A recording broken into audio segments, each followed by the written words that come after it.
rocas ígneas efusivas son basaltos, ¿verdad? Como siempre decía, y los basaltos están compuestos ¿por qué? Por ferromagnesianos, ¿sí? En Chapala dice que hay basalto. ¿Sí o no? Sí, sí. Bien.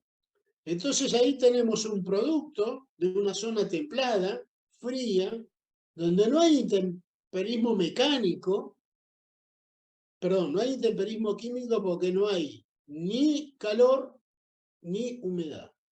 Hay poca humedad y no hay calor. Entonces no hay intemperismo mecánico. Entonces el producto fundamentalmente es una meteorización mecánica. Bien, ¿de dónde salen los suelos rojos de Misiones? La roca de base que se está erosionando, si es rojo, ¿qué será? ¿A qué lo van a asociar ustedes? ¿Mm? Bien, lo que ocurre es lo siguiente, en Misiones también está aflorando un basalto, igual que en Zapala, distinto en cuanto a edad, no importa, pero es basalto, es un ferromagnesiano. Cuando un ferromagnesiano ya sometido a un intemperismo químico, no va a formar, diríamos, un suelo como el de Zapala, que en realidad es producto, que no es un suelo y que es un producto de un intemperismo mecánico, es una ruptura de una roca preexistente, son pedacitos de roca. En cambio, en la zona tropical lo que se produjo es un intemperismo mecánico y químico. Entonces, esos ferromagnesianos por hidrólisis lo transformaron en laterita, que es un óxido de hierro, y de ahí viene el color rojo. Quiere decir que dos rocas iguales o muy similares, en dos ambientes diferentes, me forman por intemperismo dos sedimentos totalmente diferentes. ¿Lo entienden? ¿Sí o no? Sí, sí. Bien. Entonces, ¿qué estamos haciendo? Combinando. ¿Qué tipo? Que es lo importante para que ustedes lo estudien como variables. ¿Qué tipo de roca está aflorante? ¿Con qué tipo de, digamos, de afloramiento tenemos y con qué más? Y la variable atmosférica. Esas tres variables le dan a ustedes la combinación de que se formen intemperismo mecánico, intemperismo químico y el producto final. De ahí nacen los sedimentos. Bien.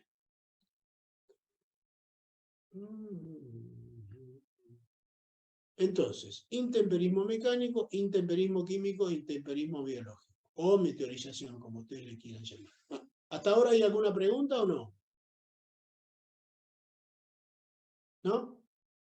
Bien. No. Vamos a ver modelos de rupturas mecánicas, o sea, intemperismo mecánico. O sea, rocas como esta, que a medida que se van, digamos, se van intemperizando mecánicamente, o sea, rupturas por diferencias de temperatura, presencia del agua, aumento del volumen del agua, esas tensiones de 16 o 400 kilos por centímetro cuadrado van rompiendo toda la roca en pedacitos. Entonces, el primer estadio de la erosión es una ruptura. Luego, por los agentes del viento o también por los agentes glaciares o fluvioglaciares, esto se comienza a transportar. A medida que se comienza a transportar y el transporte es más grande, pregunta, ¿los clastos disminuirán de tamaño o aumentarán? Disminuyen. Bien. Los clastos que nosotros tenemos, nosotros en nuestra playa, no tanto la del balneario, porque eso después le voy a explicar en hidrología por qué hay arenas ahí donde está el balneario municipal. Pero fundamentalmente ahí sobre el fondo de la Olascuaga. ¿Son de, digamos, de clastos o son de arena? ¿Qué predomina, los clastos y la arena? Los clastos, profe. Muy bien, ¿de dónde vienen esos clastos? ¿Quién los trae? El río viajando. Los traen. Vienen por Bien, el río. exactamente. Muy bien. ¿De dónde viene ese río? ¿Qué río es? Río Limay. Nace Muy en bien. ¿De el. dónde nace el río Limay? Bariloche. Bariloche. ¿Después qué más? Después empieza a recorrer y tiene afluentes, ¿verdad? El Coyuncurá es un afluente, por ejemplo. Sí, sí. ¿Ok? Sí, sí. Bien.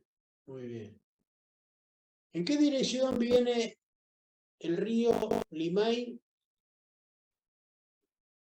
en general, le digo, en general, desde su naciente hasta su desembocadura. ¿De oeste a este? Muy bien. ¿Alguna vez fueron a San Martín de los Andes ustedes, Junín, yendo desde acá por la 237? ¿Sí o no? Sí. Bien. Viste que al llegar a la confluencia del Coyuncurá, ¿para dónde te vas? Para el norte te vas. Llegás y empezás a remontar el río, ¿no? No. Sí. Bien. O sea que el río entra en perpendicular, cuando hay la geografía, y el río es perpendicular al río Limay. Bueno, ahí hay una gran falla. No solamente en el Coyuncurá, sino en el río Limay. Después lo vamos a estudiar. Cuando el río, esa serie de erosión con sedimentación, no lleva solamente, lleva de todo, materia orgánica, agua, restos de minerales, transporte de sólidos. Eso es erosión mecánica. Acá tenemos todo erosión mecánica. En general, todo es erosión mecánica, ¿no? Bien. Y lo que se va produciendo acá, y se va produciendo como si fuera una catástrofe, una cebolla, una cosas, y le vas sacando los vestigios. Eso es por lo que la roca tiene muchas grasas. Eso son de no son muchas por la base de meses, pero en la noche, rompe, la vida y se la va llevando. Pero, ¿qué hay acá?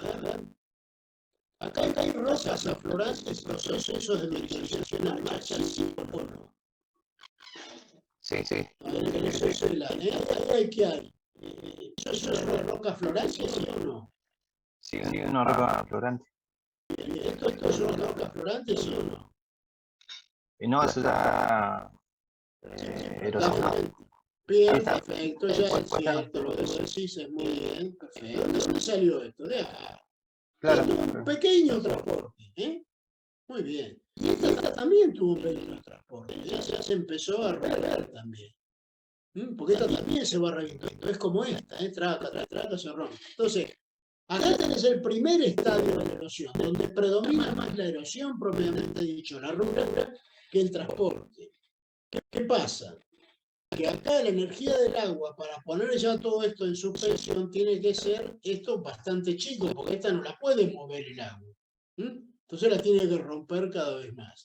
Entonces después de a partir de acá para abajo comienza lo que es, desde Bariloche para abajo, comienza lo que es el transporte y también la sedimentación. ¿Por qué? Porque todas estas grandes, a lo mejor el transporte la puede llevar hasta la zona qué sé yo, de Traful, por decir algo, y no llegan a Neuquén. Lo que pasa es que además, tanto en el Limay como en el Neuquén, ya tenemos otro problema, tenemos los diques, ¿no?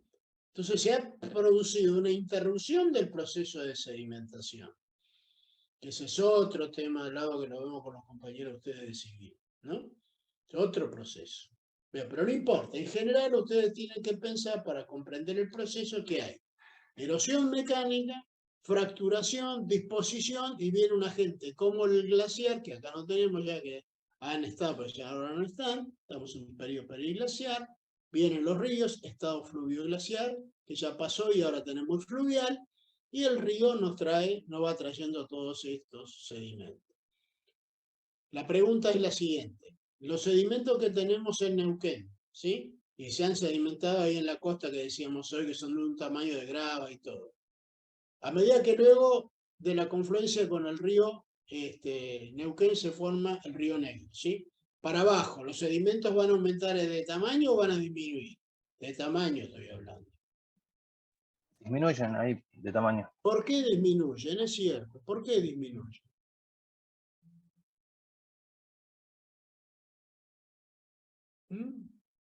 Porque los procesos de erosión lo que va haciendo es desgastando al propio sedimento. Y fundamentalmente porque los ríos ya tienen mucha menos pendiente, ya lo vamos a estudiar. Y si tienen menos pendiente, tienen menos velocidad. Y si tienen menos velocidad, tienen menos capacidad de erosión.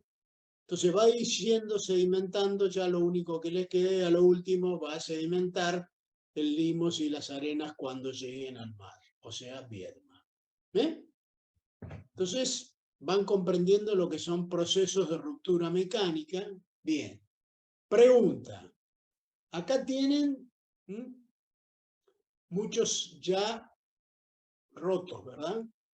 Estos son, estos, digamos, clastos que ven acá, ¿son angulosos o son redondeados? Angulosos. Bien. ¿Tiene mucho o poco transporte? Poco transporte. Bien, muy bien. Bueno, entonces fuimos ya viendo procesos de fundamentalmente mecánicos, ¿sí? ¿Acá cambió la composición o no?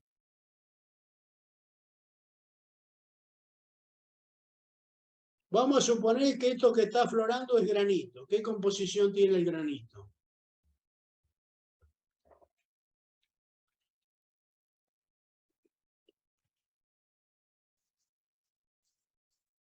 Cuarzo, mica y feldespato. ¿Ok? Bien. Esto que está acá es textura clástica, ¿verdad? Porque es de un intemperismo mecánico, ¿sí o no? ¿Sí o no? ¿Me van siguiendo o no? Sí, profe, sí. ¿Se acuerdan que teníamos textura clástica proveniente del intemperismo mecánico? ¿Sí? Y después tenemos todo lo que son las rocas químicas. ¿Estamos de acuerdo? Estamos en rocas clásticas acá, ¿sí? Ahora le mezclamos un poco de la composición. Este cuarzo, mica y feldespato, si esto fuera, que no es, si esto fuera granito, acá tenían todos pedazos de ruptura de cuarzo, mica y feldespato. Como estamos en zona templada, no hay intemperismo químico, entonces lo que van a tener es un sedimento que tiene la misma composición que la roca. ¿Se dan cuenta? Sí, Si sí. le sumamos intemperismo químico, como es en el caso que veíamos hoy, a todo esto, y si fuera un basalto, lo transformaríamos en un suelo rojo. Porque allá al tener intemperismo químico tenemos temperatura y tenemos humedad y hay una transformación química de los minerales preexistentes. Bien. Bueno, esta es una roca mucho más antigua que esta es una metamórfica y esta es una sedimentaria. Fíjese acá que todas las letras se han borrado. Lo que pasa es que esta es una sedimentaria carbonática y esta es una roca mucho más dura, de un metamorfismo, mucho más compacta, y fíjese que es mucho más vieja, pero predominan las letras, lo cual quiere decir que la erosión ha soportado mucho más la erosión esta que esta. O sea que tenemos rocas también que inciden en cuanto a composición y en cuanto a su durabilidad. Esto es un factor muy importante, que es cuando aumenta cada vez más el intemperismo mecánico, lo que produce es una mayor exposición de la roca a medida que se va meteorizando. A medida que se va meteorizando, el volumen de la roca original se va transformando cada vez más. Para hacer un ejemplo, imagínense ustedes un cubo de 1 pulgada de lado, el cubo, una pulgada de lado por lado, por profundidad todo. Bueno, cuando comienza la erosión, ese cubo tiene esta dimensión. Pero a medida que sigue aumentando y lo vamos rompiendo en cubitos cada vez más pequeños, miren lo que pasamos. De un área superficial total de 6 centímetros cuadrados de exposición en esta, pasamos a 600.000 centímetros cuadrados de exposición, como es en el caso de cuando llegamos a el tamaño de una arcilla. ¿Me van siguiendo lo que le estoy comentando o no? Quiere decir que cuanto más intemperismo mecánico tengamos, fíjense que pasamos del canto rodado, arenas gruesas, arcillas finas y arcillas coloidales. Cuando pasamos y disminuimos cada vez más el tamaño del clasto, aumentamos la superficie al ataque químico y la favorecemos, por supuesto. Pero miren de lo que pasamos, de 6 centímetros cuadrados a 600.000 centímetros cuadrados, cuando nosotros pasamos de un canto rodado al tamaño de una arcilla que es microscópico casi, porque estamos por 10 a la menos 13, en lo que hace a la superficie de exposición química. Bien. ¿Me entendieron esto, no? ¿Sí o no? Sí, profe. Sí, sí. Entonces, ¿qué es un sedimento? Es un conjunto de minerales fragmentados, y también tiene los sedimentos, o no, materia orgánica, derivado del proceso, primero intemperismo mecánico y químico. A veces hay mecánico predominante y a veces químico de acuerdo a la zona, como vimos hoy, que actúa directa o indirectamente sobre rocas preexistentes aflorantes en el ámbito de la superficie terrestre. Eso ya lo vimos. Intemperismo mecánico, ¿qué produce? Como vimos recién, exfoliación y contracción debido a ganancia y pérdida de calor, esas variables, y también de humedad con las tensiones que generamos. O sea, hay ruptura de las rocas en general por heladas y hay rupturas también por los factores biológicos. Las plantas y los animales son factores de mucha energía de intemperismo mecánico. O sea, cuando estamos también en zonas como Misiones, ahí el intemperismo mecánico, más que de agente, el tipo, como vimos recién, son los agentes biológicos que producen una gran intemperismo mecánico. Una vez que producimos el intemperismo mecánico y es intenso, aumentamos la superficie de posición que vimos recién. Y eso me favorece el intemperismo químico. En las rocas ígneas, ahí dice, el intemperismo químico actúa sobre el cuarzo, los feldespatos y los ferromanesianos, transformándolos en nuevos minerales, que vamos a ver que son las arcillas. Bueno, hay variables de velocidad, profundidad y rapidez con las que el macizo rocoso se altera. Y estas condiciones son los factores como estado de la roca y el clima. ¿Sí? Después tenemos el concepto de suelo, que recién lo vimos, y los diferentes tipos de suelo, eso para que ustedes sepan, nada más, no es de interés de ustedes, los diferentes tipos de suelo que hay en los ambientes de climas templados, de climas áridos y de climas muy calientes. Bueno, para estudiar lo que es importante, cuando vayan a la parte química, hasta ahora fundamentalmente vimos parte mecánica, los sedimentos, pero para esto, cuando vayan a la parte química van a estudiar procesos de disolución en climas húmedos, y de disolución, donde predominan sales solubles. Estos son los dos factores de disolución e hidrólisis. Disolución, en este caso, ¿qué es? Calcitas en climas húmedos, y disolución donde predominan las sales solubles, que son los cloruros, sulfatos, salitas. Eso lo estudian también luego en los distintos tipos de rocas, ¿no? Que es el yeso, que ahora después lo vamos a ver. Es el yeso, la anhidrita y las evaporitas. ¿Qué le estoy dando acá para que no se pierdan ustedes? Lo sustancial que van a estudiar. Disolución que van a ver de calcitas en climas húmedos y disolución donde predominan las sales solubles. Y después los procesos de hidrólisis, que forman fundamentalmente los tres grandes tipos de arcilla que nosotros tenemos, que es la caulinita, la arcilita y la modmorionita. Esto, ¿vieron la arcilla? Ya no. ¿La vieron o no? La tiene que ver todavía.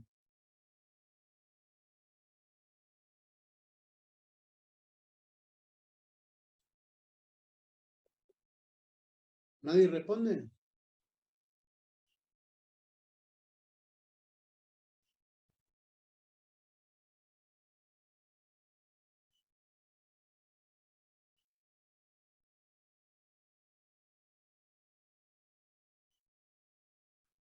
Estoy esperando una respuesta. Sí, profe, ya lo vimos. Bueno, entonces, eso es hidrólisis formadora de arcilla. Este es un capítulo que lo tienen que estudiar ustedes muy en profundidad, que lo tienen bien tratado en el Strahler, porque es básico para el petróleo. Todos los temas que yo acá le estoy poniendo. Acá tienen los minerales que ustedes van a estudiar, que en realidad son grupos de minerales que son arcillosos, que es la caulinita, la hilita y la monomorionita. Esta también se llama esmetita. Después otra cosa importante que van a ver son las reacciones ácidas que afectan a los minerales y las hidrólisis de los aluminosilicatos. Aquí tienen, por ejemplo, les pongo la fórmula, porque para que los orienten nada más, como partiendo de la ortoclasa, que es el feldespato potasio, o de la serie de reacciones de Bowen, sumadas con hidrógeno y agua, me da como producto la hilita, que es un determinado tipo de esta. La hilita es un determinado tipo de arcilla. Partiendo de la ortoclasa, bajo otro tipo de combinación y con presencia, digamos, de distintas condiciones, lo que me da, en vez de producirme una hilita, me produce una modmorionita. Y en el anterior yo la había dado acá, que tenía en el caso de la modmorionita formada a partir de la anortita. Fíjense que acá partimos de la ortoclasa, feldespato potásico, y acá partimos del calcosódico, todo de la serie de reacciones de Bowen, que hidrolizados, uno produce la caulinita, el otro produce la modmorionita y el otro produce la hilita. Eso después lo ven ustedes. Bien, lo que tenemos acá es un intemperismo, un producto de intemperismo químico, productos de intemperismo químico de los silicatos comunes que forman las rocas. ¿Qué tenemos acá? Series de reacciones de Bowen. Olivino, orblenda, augita, biotita, albita, todo lo que vimos, ¿sí? Bueno, y acá tiene la composición. Los productos del intemperismo químico sobre estos minerales preexistentes, estos son los productos de descomposición.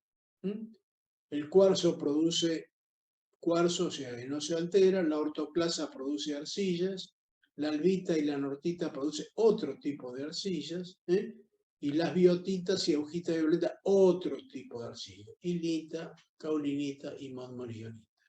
Y todos los ferromagnesianos lo que producen son la limonita y la hematita. Acá tienen los suelos rojos de Misiones que hoy veíamos. Y esto es un producto que acompaña como, diríamos, resabio de todo ese producto químico. Bueno, acá tienen un pequeño ejemplo para que vean ustedes. Dice, aumenta en distancia de transporte y en disgregación física y química. O sea, es un ejemplo que ustedes tienen que ir analizando. Acá tienen un resumen. Esto lo van a entender cuando terminen de estudiar, ¿no? Esta síntesis está muy buena. ¿Qué es? Aumento en distancia de transporte y disgregación física y química. El sílice es muy resistente. Después, ¿qué es lo que pasa con los hidrolizados y las arcillas? ¿Qué pasa con los óxidos? ¿Qué pasa con lo que es sulfuros en general? Y bueno, esto lo van a comprender bien a lo último, ¿no? Pero está un buen resumen. Y esto es, bueno, una comparación entre la serie de reacciones de Bowen, o sea, los silicatos, olivino, aquí ¿qué ponemos? Los primeros en cristalizar en los últimos, recuerdan ustedes, como hicimos la serie de cristalización fraccionada, llegamos al cuarzo, y con eso mismo orden, lo que ahora le ponemos acá, en vez de altas temperaturas y baja temperatura, le ponemos intemperismo rápido y intemperismo lento. Todo lo que son de alta temperatura son de intemperismo muy rápido, o sea, se intemperizan enseguida, se transforman enseguida, y el más resistente de todos es el cuarzo. Bueno, esta es la clasificación de Weingart que ustedes vieron. ¿Esta la vieron con José? La clasificación mecánica de los sedimentos. ¿Sí o no? Esa tabla no la vimos. No, Bueno, profe. ahí la tienen en el cuadro. ¿Qué es este cuadrito que tienen acá? Para hacerlo. Meteorización mecánica, ¿ok? Clasificación de los sedimentos, escala de Weingart, y se hace por tamaño. Y con los correspondientes ensayos de laboratorio. Y en función Fíjese que acá no hablamos de composición, hablamos de tamaño, porque es intemperismo mecánico. Luego le vamos a sumar qué composición tiene esa arcilla, los limos y las arenas. Pero la clasificación es mecánica. O sea, yo lo llevo al laboratorio, lo pongo en tamices, los sacudo todos esos tamices, voy viendo los tamaños que van quedando, y entonces en función de eso los clasifico en arcillas, limos, arenas, cantos rodados de distintos tamaños, de tamaño pequeño, grande y muy grande. Y acá tienen los tamaños de cada uno de los clastos. Y fíjese acá que va disminuyendo hasta los micrones, ¿no? O sea que son las arcillas coloidales que vimos hoy. Bueno, en función de eso ustedes clasificaron las arcillas, los limos, las arenas, los cantos rodados en distintos tamaños. Bueno, vamos a hacer un pequeño descanso y seguimos dentro de 20 minutos, ¿ok? Bueno, 8 y profe. 10 nos volvemos a encontrar, ¿ok? ¿Sí? Bueno, profe. Sí, sí. Bárbaro.